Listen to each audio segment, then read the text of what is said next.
जरा सोचिए, सुबह का वक्त है, जगह है वाराणसी, गंगा का किनारा, और वहां दो दोस्त बैठे हैं, आरव और अयान। एक के हाथ में है गीता तो दूसरे के हाथ में कुरान। और बस यहीं से उनकी ये जो खोज है वो शुरू हो जाती है। एक बहुत ही सीधा सा लेकिन गहरा सवाल, क्या हमारे धर्म सच में अलग हैं? बस यही एक सवाल है जो उनकी पूरी बातचीत का, कह सकते हैं, आधार बन जाता है। तो चलिए हम भी उनकी इस चर्चा का हिस्सा बनते हैं। सबसे पहले वो बात करते हैं कर्म के सिद्धांत की, मतलब बिना किसी फल की इच्छा के काम करने की जो सीख है उसकी। आरव गीता खोलता है और एक बहुत ही जाना माना श्लोक पढ़ता है, कर्मण्यवाधिकारस्ते मा फलेषु कदाचन। इसका मतलब सीधा सा है कि हमारा हक सिर्फ अपना काम करने पर है, उसके नतीजे पर नहीं। फोकस काम पर होना चाहिए, इनाम पर नहीं। अब ये सुनकर अयान कुरान से एक बिल्कुल मिलती जुलती बात बताता है।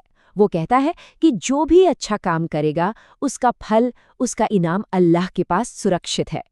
तो देखिए, यहां भी जोर अच्छे कर्मों पर ही है। और बस यहीं पर उन्हें वो आहा मोमेंट आता है। दोनों को ये एहसास होता है कि अरे, उनके ग्रंथ तो एक ही सच बता रहे हैं।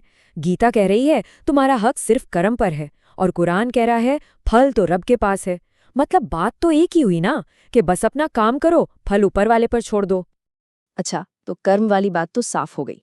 अब उनकी बातचीत एक और गहरे सवाल की तरफ मुड़ती है, ईश्वर का स्वरूप। क्या ईश्वर एक है या फिर अनेक? आरव कहता है, देखो, गीता के हिसाब से तो ईश्वर हर जगह है, हर कण कण में, वो सर्वव्यापी है। और ठीक यही बात अयान कुरान का हवाला देकर कहता है कि अल्लाह ही तो सबका रब है, वो ही सारे जहान का मालिक है।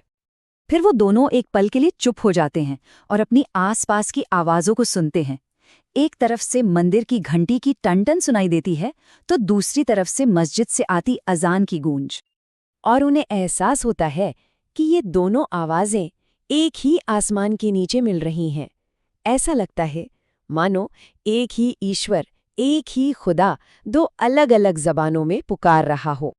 तो इस समझ का उनकी जिंदगी पर क्या असर पड़ता है, चलिए देखते हैं। वो इस नतीजे पर पहुंचते हैं कि हाँ, रास्ते अलग हो सकते हैं पर मंजिल तो एक ही है।